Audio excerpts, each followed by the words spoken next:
Hi friends, I hope you are doing well. Today we'll talk about how to fix or how to solve the problem of resolution.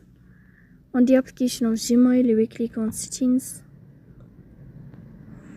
Here we go to apps, default apps, app settings. In this list we will search for Gmail. You will go here to Gmail like this. In this page of app info, you will click on first stop and you will click OK. Here you will enter to storage. Then we click on clear cache.